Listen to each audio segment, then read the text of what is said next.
So often we read books or watch videos or read a blog to learn how to persuade other people, how to close others, negotiate, read others. It's always about how can I do something to other people, right? So we study other people so much. But I will tell you, the most important subject you and I can study, the most important subject you and I can study is the person we're going to live with for the rest of our lives, more than any other person in the world, is ourselves. And what I mean by ourselves is, how do you trend? Not on social media. How do your decisions in life trend? Do you study how you trend? And we're going to talk about that today because, you know, some of my favorite quotes here, I'll tell you what Aristotle said. He said, knowing yourself is the beginning of all wisdom. Aristotle, he mentored Alexander the Great, right? Rumi, and you, when will you begin that long journey into yourself? Ralph Ellison, when I discover who I am, I will be free, right? So instead of trying to study everybody else and get them to do what you want for you, why don't you study yourself for you to make better choices so life will be simpler? So let's study some of these trends here. Okay. Patrick, what do you mean, how do you trend? Okay, so let's look at this. Pick the last 3 crises that happened in your life. Okay, whatever those crises may be. Loss of a loved one, a divorce, a bankruptcy, a health issue, a setback, something happened, got fired, whatever those 3 things are, okay? Write them down on whatever they are. Then study how you reacted to each one of them. What was your reaction to each one of them, okay? Is your reaction bad-mouthing? It's their fault. It's his fault. It's the company's fault. It's because it's not my fault. I couldn't do anything. This is how I react. If you study these trends, you will notice there are certain clues about you, okay? Then you ask yourself the question, do I like how I trend? Do I like how I respond to the crisis? Do I like the results of the way I respond to crisis? If the answer is yes, you keep doing it. But if the answer is every time crisis happens, the way you respond to it is something that does not bring fulfillment in your life, it's constant misery and setback, then you got to make a shift to that. Here's another one. I had a friend of mine that would talk about relationships. You know, it's always this girl's fault. No. That one didn't work out because she's this. This one didn't work out because she's that. That one didn't work out because she's this. Eventually, we sat down and I said, listen, let me ask you a question. You've been telling me this about the last 5 girls you dated. You really want to tell me it's all these girls' problems? So if that's the case, what do we need to shift for us not to have that experience? That goes back to trend. Health goes in this. The types of people that you argue with. The types of people you don't like. The types of people you don't get along with. Make a list of those 3 people you don't get along with. And ask yourself, what's the trend?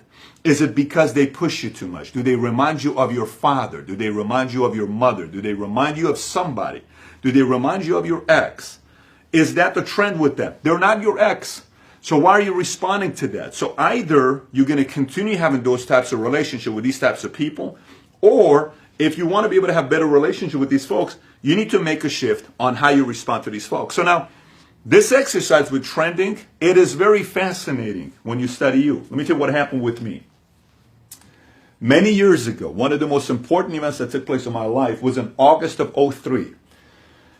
I got a hold of these questions that a friend gave me. It was 83 questions. I got away and I went to the beach, El Matador. I mean, over the years, I've collected a lot of these questions, but I got a hold of these questions. I went to El Matador, and it's somewhere in Malibu, I think. And I would go there on Sundays. I grabbed these questions, 6, 7, 8 hours. And every question was about events that happened in my life that affected the way I am today, right? My personality, the way I think today. By the time I was done going through these questions, I was so emotional, it was intense. I was crying. I was furious with myself. I was angry. I was so disappointed with myself. But I was happy with myself. I started accepting myself. Then I started realizing the problem is here.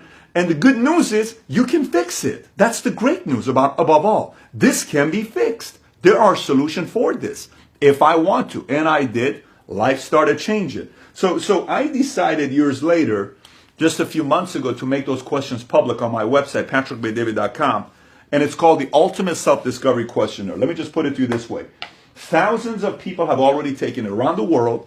And we've gotten thousands of emails. If you've sent us email and we haven't gone back to you, it's because we've been bombarded with emails and we haven't had a chance to get back to everybody. But here's some of the ones I want to read to you on what happened with some of these folks who took these questionnaires and how they responded to it. Here's the first one. This is from Uruguay. I will not mention the name. I took your extensive questionnaire and it really made me answer some questions I wouldn't have answered before.